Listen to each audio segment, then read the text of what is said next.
حضرت عثمان رضی اللہ تعالیٰ عنہ، جن کا لقب ذوالنورین ہے، یعنی دو نوروں والا۔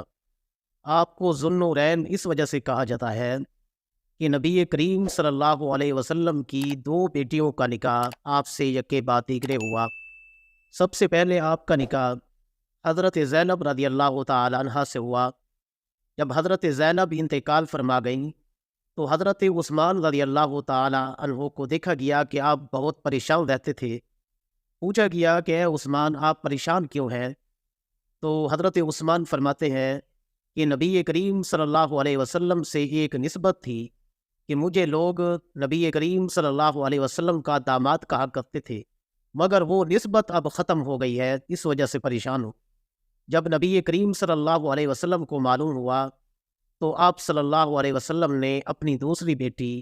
حضرت ام کلثوم کا نکاح آپ سے فرمایا۔ اور یہاں تک کہ حدیث مبارکہ میں آتا ہے کہ نبی کریم صلی اللہ علیہ وآلہ وسلم نے فرمایا، اگر میری 40 بیٹیاں بھی ہوتیں تو یکے بعد دیگرے میں حضرت عثمان رضی اللہ تعالیٰ عنہ سے ان کا نکاح کرتا۔ تو یہ جو نسبت ہے، یہ جو مقام ہے، یہ جو مرتبہ ہے جو حضرت عثمان رضی اللہ تعالیٰ عنہ کو حاصل ہوا کہ نبی کی دو بیٹیوں کا نکاح آپ سے ہوا، یہ ایسا مقام ہے اور ایسا مرتبہ ہے کہ 1,24,000 کم و بیش پیغمبر آئے اور ان کی امتیں ہوئیں، تو 1,24,000 کم و بیش امتوں میں سے کسی آدمی کو بھی یہ اعزاز حاصل نہیں ہوا کہ اس کے گھر میں نبی کی دو بیٹیاں آئی۔ ایسے تو ہوا ہے کہ کسی نبی کی ایک بیٹی کا نکاح کسی شخص سے ہوا، لیکن ایسا پوری اسلامی تاریخ میں نہیں ہوا کہ کسی کے گھر میں نبی کی دو بیٹیاں آئی ہوں۔ اگر یہ اعزاز حاصل ہے 1,24,000 امتوں میں سے، تو صرف حضرت عثمان رضی اللہ تعالیٰ عنہ کو حاصل۔ اور حضرت عثمان رضی اللہ تعالیٰ عنہ وہ صحابی رسول ہیں جن کو اللہ کے محبوب پیغمبر نے کئی مرتبہ جنت کی بشارت سنائی۔ اور حضرت عثمان رضی اللہ تعالیٰ عنہ وہ صحابی رسول ہے جب صلح حدیبیہ کے موقع پر آپ مکہ المکرمہ میں گئے تاکہ وہاں کے سرداروں سے بات چیت کریں،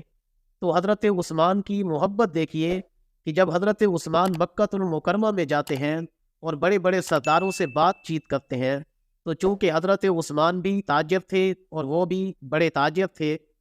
تو حضرت عثمان کو کی دوستی تھی ان کے ساتھ، تو انہوں نے کہا کہ اے عثمان، اگر آپ چاہیں تو آپ کو عمرے کی اجازت حاصل ہے، آپ چاہیں تو آپ بیت اللہ کا طواف کر سکتے ہیں، آپ حجر اسود کو بوسہ دے سکتے ہیں، آپ مقام ابراہیم پر نوافل پڑھ سکتے ہیں۔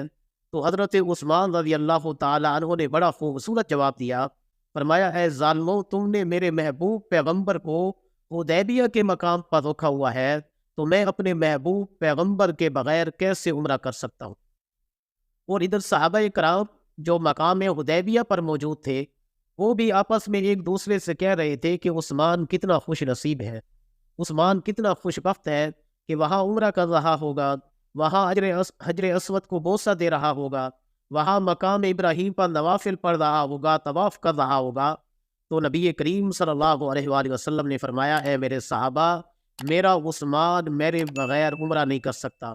میرا عثمان میرے بغیر حجر اسود کو بوسہ نہیں دے سکتا، میرا عثمان میرے بغیر طواف نہیں کر سکتا۔ تو اللہ کے محبوب پیغمبر کو اس قدر اعتماد تھا حضرت عثمان رضی اللہ تعالیٰ عنہ۔ ایک مرتبہ حضرت عثمان رضی اللہ تعالیٰ عنہ نے نبی کریم صلی اللہ علیہ وسلم کی دعوت،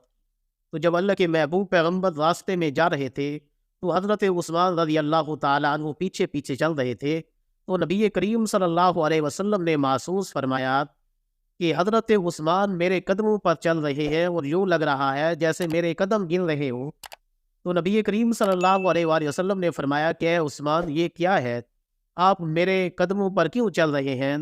اور مجھے ایسا محسوس ہو رہا ہے کہ آپ میرے قدم گر رہے ہیں؟ تو حضرت عثمان رضی اللہ تعالیٰ عنہ فرماتے ہیں، یا رسول اللہ صلی اللہ علیہ وسلم، آج میرے بخت جاگ پڑے ہیں، آج میری خوش نصیبی ہے، آج میرے لیے ایک بڑا اعزاز ہے کہ آپ جیسی مقدس ہستی میرے گھر کا مہمان بن رہی ہے، میں آج آپ کا میزبان بن رہا ہوں، تو اس خوشی میں آپ کے میں قدم گر رہا ہوں، جتنے آپ کے قدم مبارک ہوں گے اتنے میں غلام آزاد کر دوں گا۔ تو یہ حضرت عثمان رضی اللہ تعالیٰ عنہ تھے جنہیں اس قدر اللہ کے محبوب پیغمبر سے محبت کی۔